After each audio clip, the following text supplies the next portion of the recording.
আসসালামু আলাইকুম। আজকে আমি আপনাদেরকে অন্তর্বাস দ্বারা বশীকরণ বা ব্যবহৃত ব্রা পেন্টি দ্বারা বশীকরণ দিব। ব্যবহৃত কাপড় দ্বারা বশীকরণ এক রকমের, ব্যবহৃত ব্রা পেন্টি বা ইনার জাতীয় জিনিস দিয়ে বশীকরণটা আরেক জিনিস।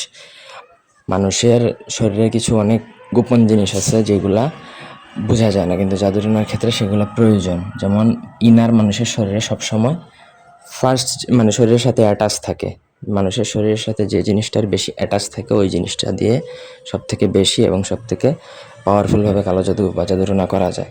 তো আপনার কাপড়ের নিচে কিন্তু থাকে হচ্ছে ইনার, সেক্ষেত্রে ইনার দিয়ে জাদুটনা করাটা খুবই পাওয়ারফুল হয়ে থাকে।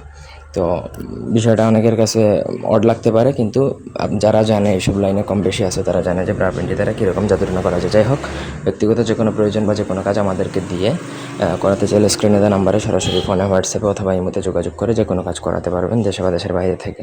আপনি এটা দ্বারা যাকে খুশি তাকে করতে পারবেন। যে কোনো মেয়ে, বিধবা হোক, সধবা হোক, বিবাহিত হোক, অবিবাহিত হোক, প্রেমিক প্রেমিকা, যাকে খুশি করতে পারবেন। তবে তার জন্য তার ব্যবহৃত ব্রা অথবা পেন্টি আপনাকে চুরি করে নিয়ে আসতে হবে। দেখা তো আর এটা আনলে হবে না, আনতে পারবেন না। যাই হোক, আপনি চুরি করে ধরলাম, নিয়ে আসলেন, কিন্তু কালারটা যেন এক কালার হয়, না হলে আপনি যে তাবিজটা লিখবেন সেটা কিন্তু বোঝা যাবে না। তো না বোঝা গেলে কিন্তু কাজও হবে না। ওই ব্রা বা পেন্টি আনার পরে যে কোনো শনি বা মঙ্গলবার দিন আপনাকে কস্তুরীর কালি দ্বারা এই নকশাটা লিখতে হবে। কস্তুরী কালি ছাড়াও হবে না। এগুলো চাইলে আপনারা আমাদের থেকেও নিতে পারেন। তারপরে নকশাটা লিখলেন, লিখার পরে নাম লেখার প্রয়োজন নেই, কারণ তার ব্রা দেখবেন, কিন্তু আবার এটা শিওর হতে হবে যে এটা আপনি যার ব্রা বা পেন্টি আনবেন সেটা তারই যেন হয়।